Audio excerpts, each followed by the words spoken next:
Congratulations, graduates. Your days of indoctrination in wokeism are behind you. Your worries about being graded down because you wouldn't say America is systemically racist? Over.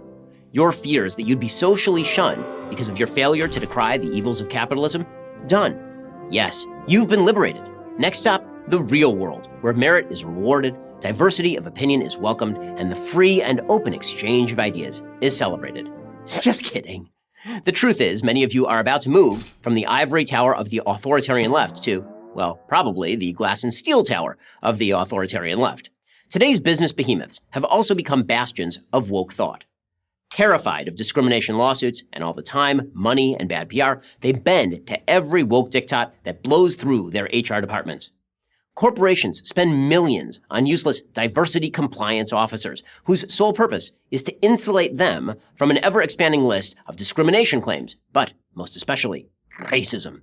That's why within the first few days on the job, you will likely be subjected to an orientation taught by a devotee of Ibram X. Kendi or Robin DiAngelo. During a day-long struggle session, this anti-racist consultant will inform you that if you're white, you must become less white. And if you're a person of color, a POC, you are a victim. Corporations cater to their squeakiest customers, and the authoritarian left is nothing if not squeaky. It threatens boycotts and company-destroying publicity if businesses refuse to comply with its demands. According to a study by James Bailey and Hillary Phillips, as reported in the Harvard Business Review, a generic corporation identified as apolitical or liberal saw no blowback from a panel of prospective consumers. But a generic corporation identified as conservative saw a 33% drop in opinion, entirely driven by participants who identified as Democrats. That's why your boss will likely send out regular company-wide emails assuring you that he or she or she is on the right side of history and pledging millions of dollars in support of whatever the leftist cause du jour happens to be. And you'll be forced to echo these messages or seek employment elsewhere. Corporations, above all, are risk-averse and controversy-averse. This means that they are petrified of their own woke workers and cater to them in order to avoid media-manufactured blowback. While apolitical staffers and conservatives may constitute the majority of employees at any company, the corporate heads are driven by fear of a vocal ideological minority. Which is why if you offend one of your fellow employees on a message board by suggesting that there are non-sexist reasons why men outnumber women in STEM jobs, you'll be summarily fired. No! Just ask James Damore of Google. Conservatives used to believe that what happened in college stayed in college. This was a colossal mistake. Slowly but surely, college radicals have re-normalized America's institutions. Let's talk about how. Author Nassim Nicholas Taleb discusses the process of renormalization in his book, Skin in the Game. Let's say you have a family of 4, including one daughter who only eats vegan. Mom now has a choice. She can cook 2 meals, one for the non-vegan family members and one for her daughter, or she can cook 1 meal with only vegan ingredients. She decides to cook only 1 meal. This is renormalization of the family unit, which has converted from majority non-vegan to vegan. Now, says Taleb, have the family attend a barbecue with 3 other families. The host has to make the same choice Mom did, make 1 meal or make 2. This process of renormalization, the new normal, continues until broader and broader numbers have been moved by one inflexible person. The same holds true in corporations. All it takes, according to physicist Serge Gallum, is a tipping point, a certain percentage of the population joining an inflexible movement and demanding change from a less than motivated majority. Gallum puts that number at approximately 20%. So, here's the good news. Renormalization can work in reverse, too. Here's how. Find a group of like-minded employees. Make demands that a majority of employees agree with. Be inflexible and be loud. Band together to resist the intrusions of the radical left. Donald McNeil of the New York Times lost his job because he used the N-word in describing why not to use the N-word. 150 woke staffers at the Times complained to the editors and got him canned.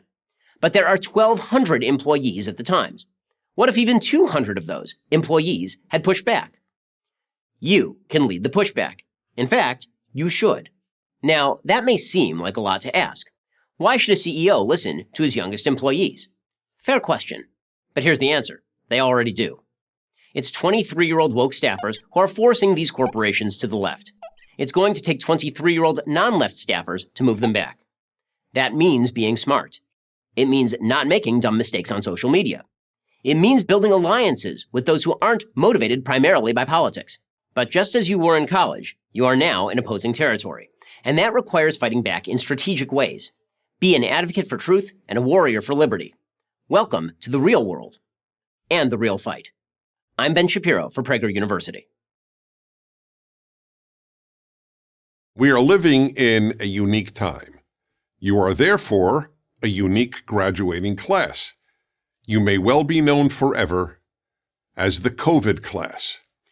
For the first time in history, billions of people, including healthy people and people living in free societies, have been confined to their homes. So let me offer you 3 lessons about life based on what you've experienced. Number 1, life is hard. It's unfair. It's unpredictable. Until now, most young people, at least in the West, did not appreciate how true this is. You've been living in a time and place in which so many of life's hardships have been overcome, you've probably lived a healthier, safer, and freer existence than almost any young people who ever lived before you. And if that is true, you would only know about how hard life is if you've read about the sufferings of others, such as the awful suffering people endured during World Wars I and II, not to mention the starvation and disease of the medieval and ancient worlds. Because of the hardships caused by the coronavirus, including the shattering of millions of people's livelihoods and dreams throughout the world, you've come to sense how hard life is. And that understanding equips you to deal much better with life's challenges, which are inevitable. Number 2, always be grateful. Gratitude is probably the most important trait you can have, because it is the source of both happiness and goodness. In other words, you cannot be either a happy person or a good person unless you're a grateful person. Unfortunately, most people don't learn how important gratitude is until it's too late. I'll bet this makes a lot more sense to you now thanks to the coronavirus pandemic. How often have you thought of the good old days when you could go to a restaurant with friends or to a sporting event or concert or visit a relative you love? But were you grateful for those things when you were able to do them? Probably not. So now make this promise to yourself. I will not wait until I lose the good things in my life to be grateful for having them. Or to put it another way, adopt an attitude that has guided me all of my life. If nothing's horrific, life is terrific. Most people wait for something wonderful to happen to be happy. My view has always been that instead of waiting for something great to happen to be happy, I will be happy until something awful happens. Number 3, freedom is fragile, very fragile. The ease with which most Americans acquiesce to the removal of many of their most basic rights, even if you agree with that removal, should take your breath away. At the very least, it should make you realize how easily any government can take away people's most elementary freedoms. This happened around the world, but I single out America because no country has been so free for so long. America, more than any country, has symbolized liberty. That's why France gave America and no other country the Statue of Liberty. Yet people living in states with fewer deaths from the coronavirus than from car accidents acquiesce to living under house arrest, except to get food or medicine, being barred from walking outside with more than one other person, and being barred from walking their dog without wearing a face mask. Remarkably, they acquiesce to all this as they watch their life savings, their family business, or their job disappear. Now again, you may agree that this should have been done even in states with almost no deaths due to the coronavirus. I don't, but that's not the issue here. The issue is how easily modern governments can become police states. In sophisticated New York City, the mayor appealed to people to send the police photos of fellow citizens gathering in groups of more than 2 or not wearing a face mask outside. You may think all this was reasonable, but what is to stop governments from doing such things when you don't think it's reasonable? If there are any silver linings to the coronavirus shutdown of the world's economic and social life, one would be the opportunity to learn life-enriching lessons. So I offered you 3. Life is hard. Always be grateful. And freedom is fragile. I'm Dennis Prager. There are no shortcuts. There are no hacks.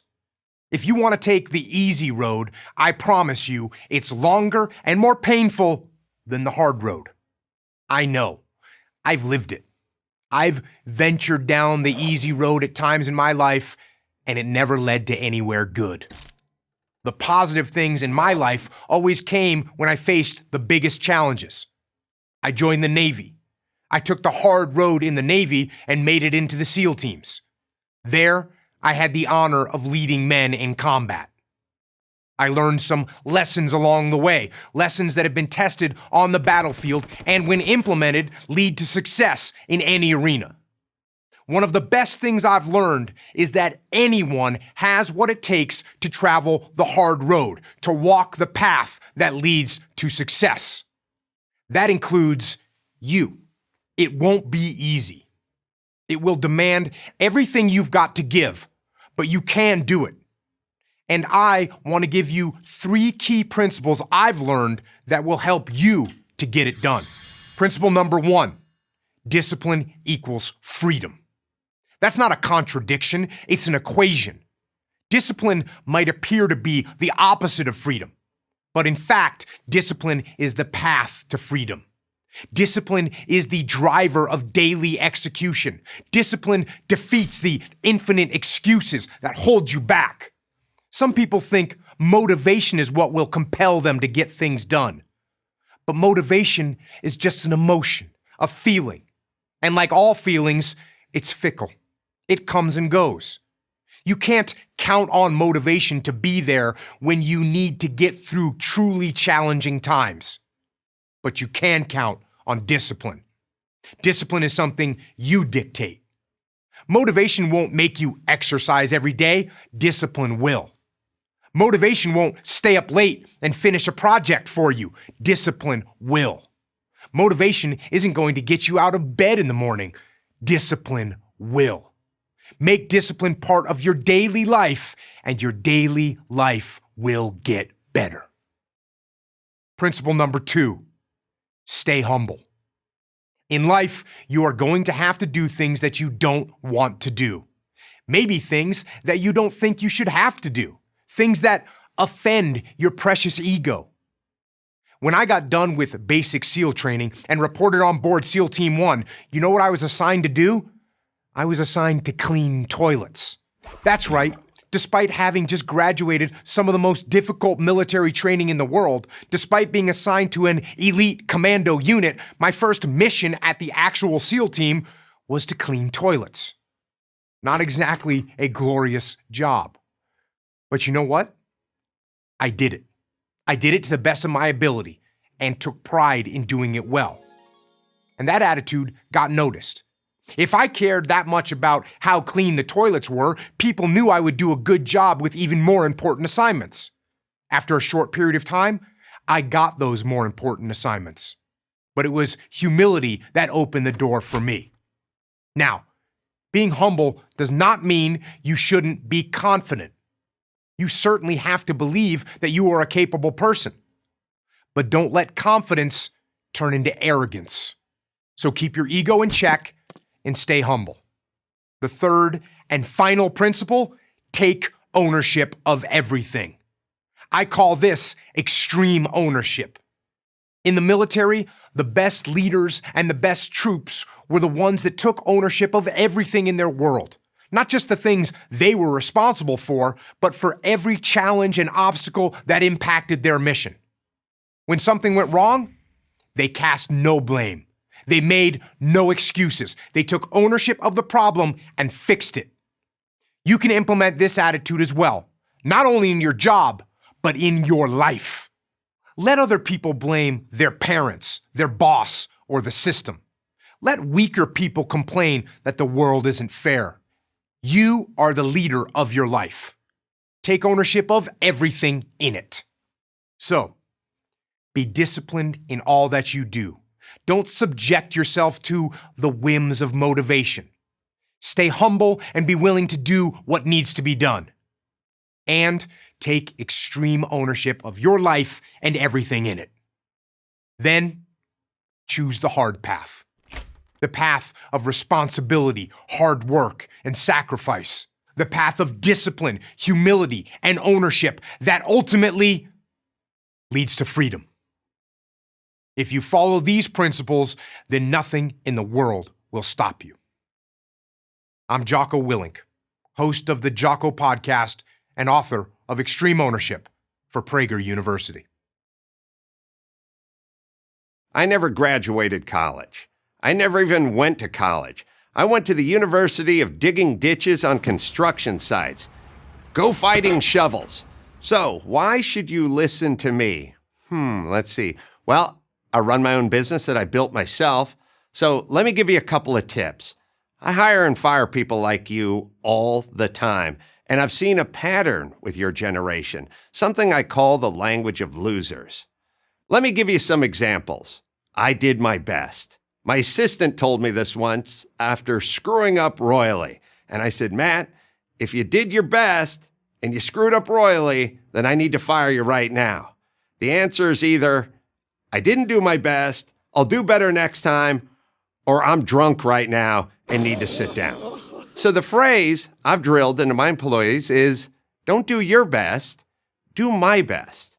Another example, I had a young employee once say to me, I'm sorry I screwed up.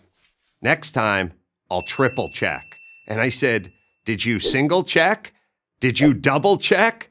How did you get to triple check? I know how we got to triple check. Single check is a screw up.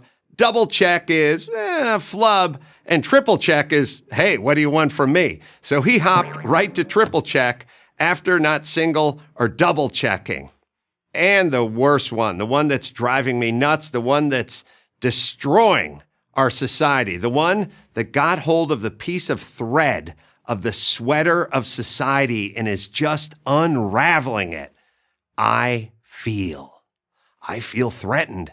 I feel I'm being treated unfairly. I feel you're a bully. You're 23. You live at home. Your bed is shaped like a race car and it's covered with stuffies in your Huggy Bookie. Nobody cares how you feel. So, no excuses, please. If you do the job you're hired to do and you do it well, your employer will never stop thanking you and lavishing you with ponies and frankincense and myrrh. Now, you do your job well and you're not rewarded, someone else will find you and reward you. Believe me, that's how the universe works.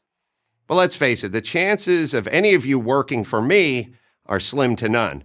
The chances some of you may go out there and set some policy are pretty good, and most of you are going to vote on that policy.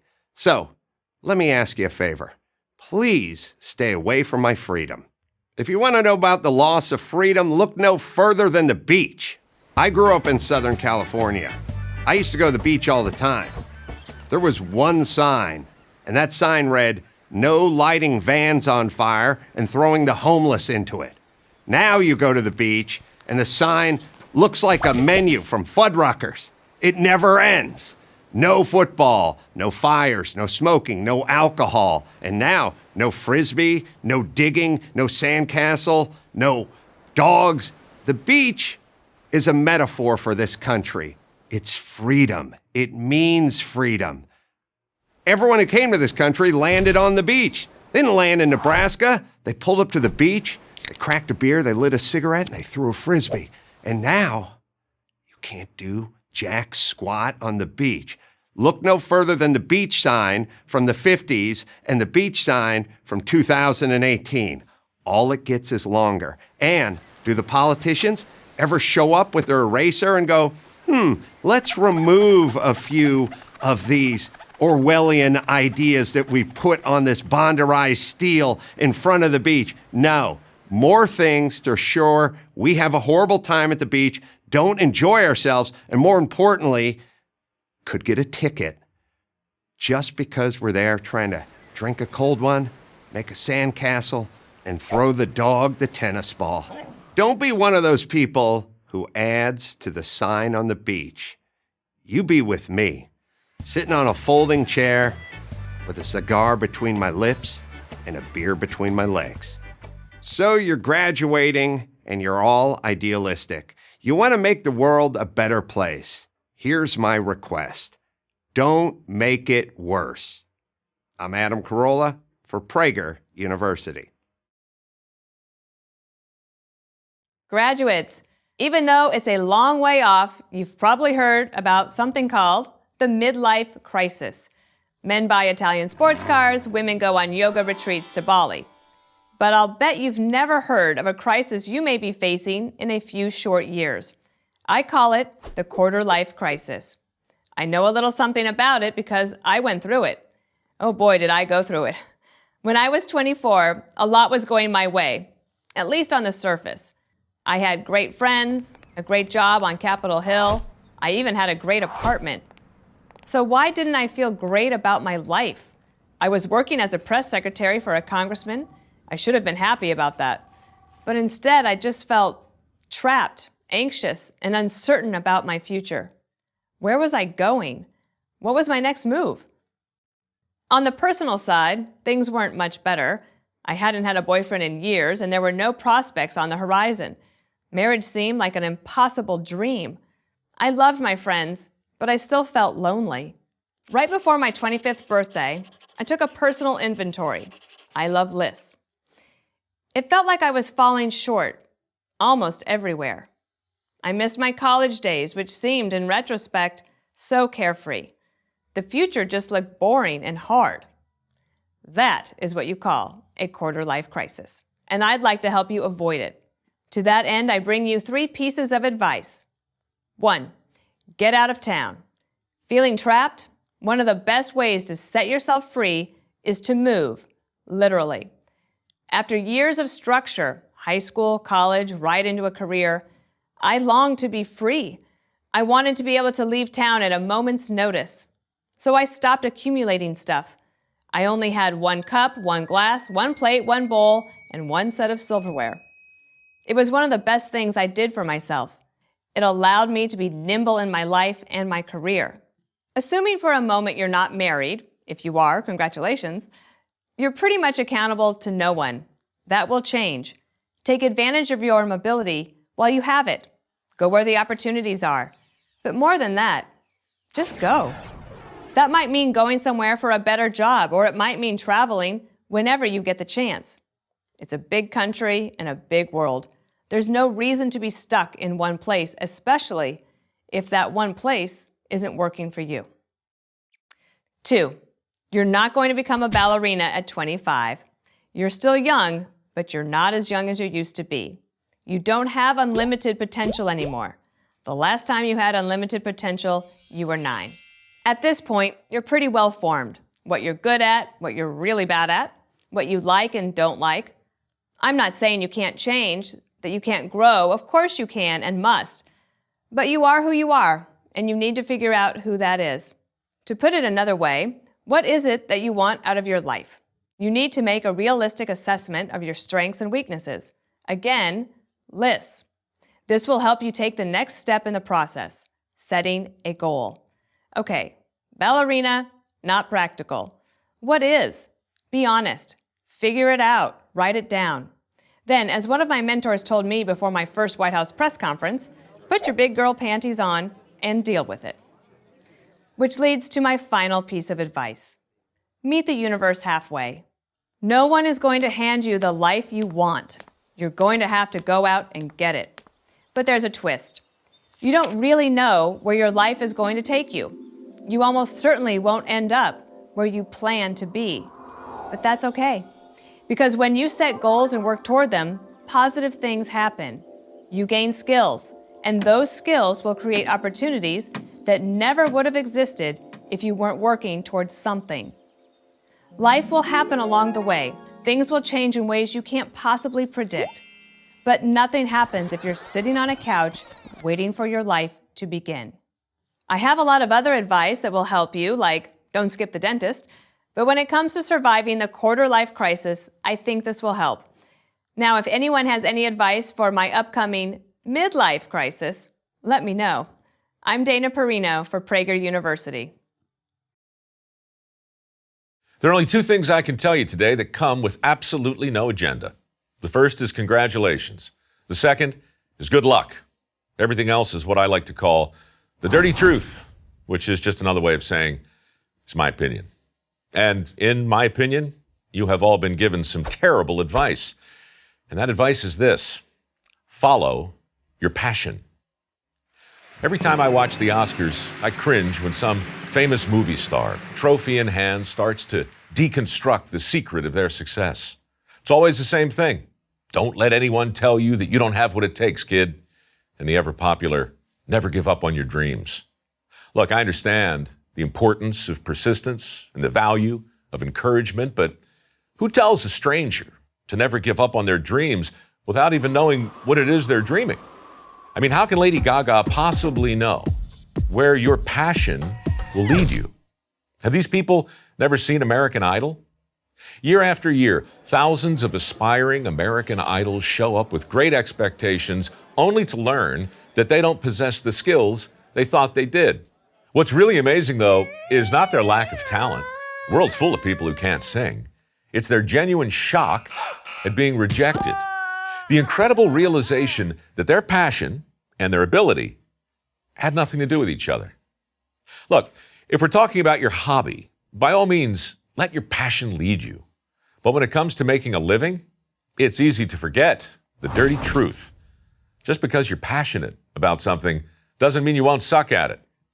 And just because you've earned a degree in your chosen field, it doesn't mean you're going to find your dream job. Dream jobs are usually just that, dreams.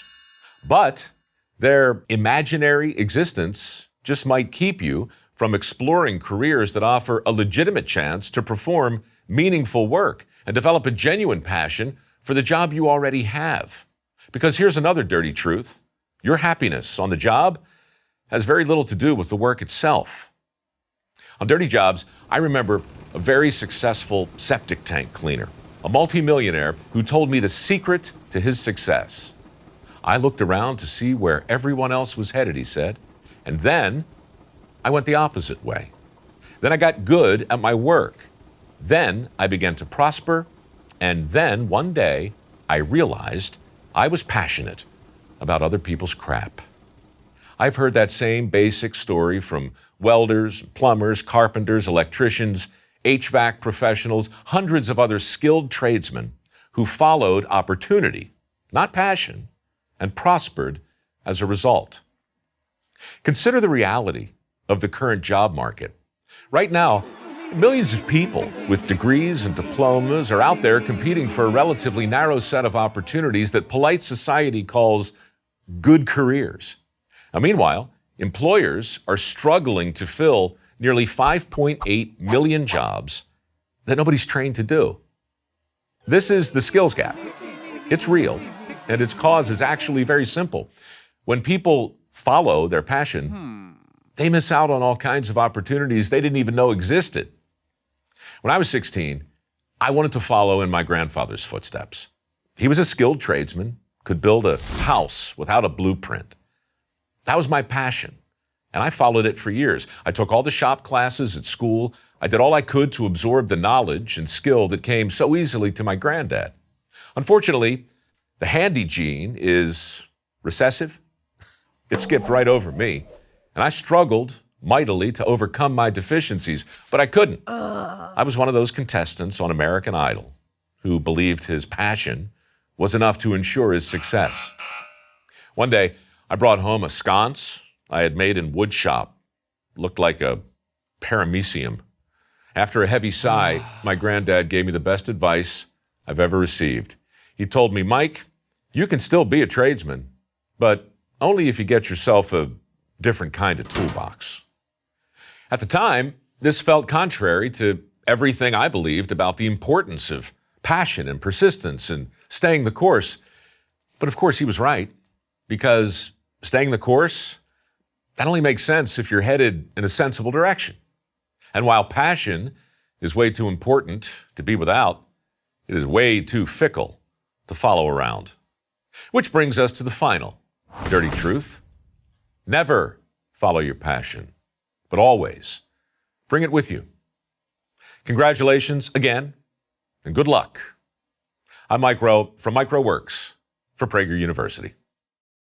College commencement addresses often are collections of bromides and boring advice. You know what I mean. Go forth, graduates, and save the planet. You are the nation's hope. You have worked hard and learned much from devoted faculty.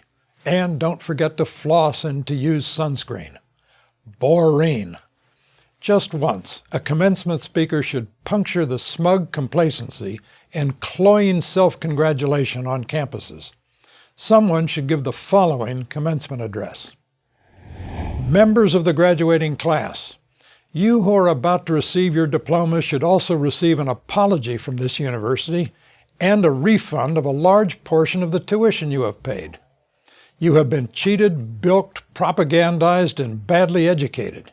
Your tuition has been much too costly, for which you can blame the federal government and the avarice of the university. Washington has produced a bubble in higher education just the way it produced the bubble in housing. Some government planners decided that too few people owned homes. So the planners decided to force an increase in home ownership. They lowered lending standards for people seeking a mortgage. This produced a glut of subprime loans and subprime borrowers, and then a crash. Next, some government geniuses decided that there were too few college students. So government made student loans and other tuition subsidies easier to get.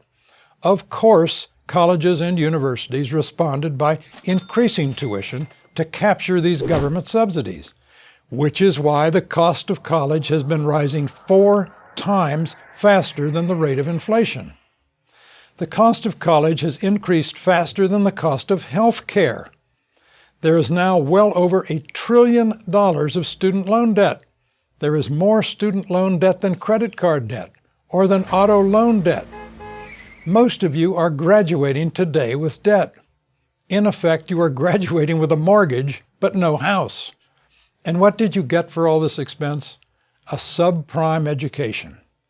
Today's students study many fewer hours a week than students did a generation ago, but they are getting higher grades. This too is a result of government creating perverse incentives. The government money gives colleges and universities a powerful incentive to admit more and more students. Inevitably, this means more and more students who are marginally qualified or unqualified. Many of these will pay tuition for a few semesters and then leave school with debt but no degree. Others will plod along, paying tuition, piling up debt, and eventually getting a degree, but not in 4 years. You have seen the t-shirts that read, "College, the best 7 years of my life." Those of you who majored in gender studies, or women's studies, or ethnicity studies, or cinema deconstruction, or any other of today's academic fads, to you I have this advice. When this commencement ceremony is over and you take off your cap and gown, do not bother looking for a job. Instead, go straight to the unemployment office. This university did not equip you to add value to the American economy. Soon, this university's office in charge of alumni giving will ask you for money. Your response should be, "Are you kidding?" Instead of sending money to this university, just send a schedule of your student loan repayments. If this campus is like most campuses, you have been living in a community of enforced conformity. When you leave and enter the real world, you are in for a shock. If this is a typical campus, it has a speech code. It has forbidden and punished speech that did not conform to fashionable political pieties. If this is a typical campus, it has used its speech code to teach you that you have a special entitlement, that you are entitled to pass through life without hearing any speech that annoys, depresses, confuses, offends, or otherwise distresses you. If this campus is like many campuses, it has a free speech zone, a small, isolated, inconvenient space where students are allowed to exercise First Amendment rights. But guess what?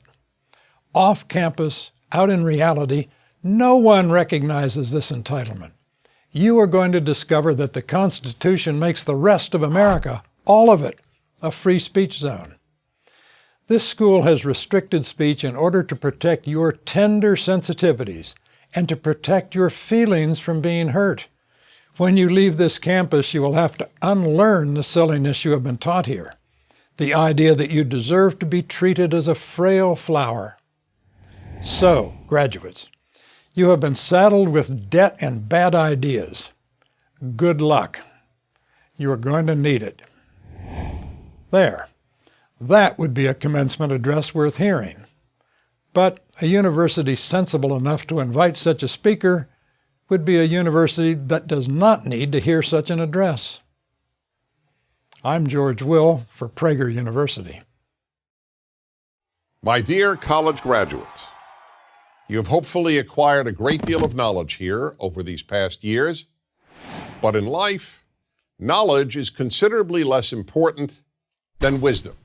Here then are 5 ideas for your life. 1.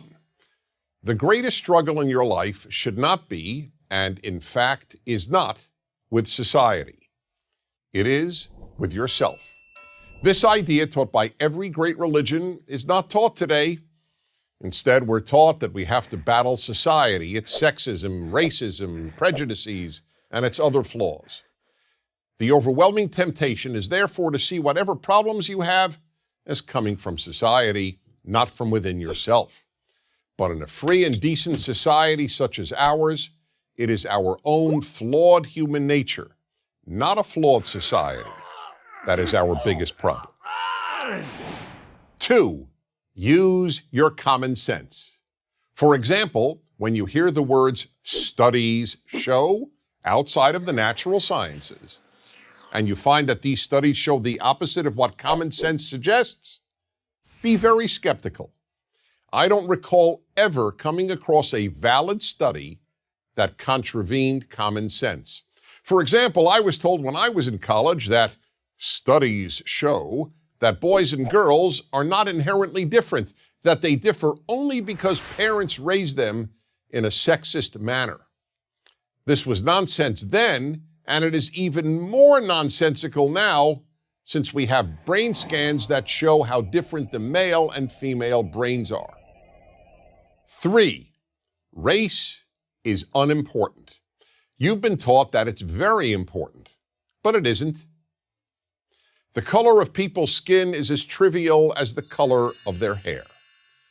Be guided by the idea of Viktor Frankl, the Jewish psychiatrist who suffered the horrors of a Nazi death camp and whose family was gassed. After the Holocaust, he was asked, "Do you hate the German race?" "No," he replied, "I don't. There are only 2 races, the decent and the indecent." Remember that truism, and you can never be a racist. 4, beware of good intentions. The 20th century was the bloodiest and cruelest century on record. Why? Not because so many more people were bad, but because so many people believed in bad ideas. Most Nazis and communists in their time and Islamic terrorists in our time are not necessarily sadists. They were normal people who believed in bad ideas. So here's a quick way to measure if an idea is good. Do not, I repeat, do not ask if it feels good or if it has good intentions. Ask, will it do good? Will it make people kinder and more ethical? Will it encourage responsible behavior?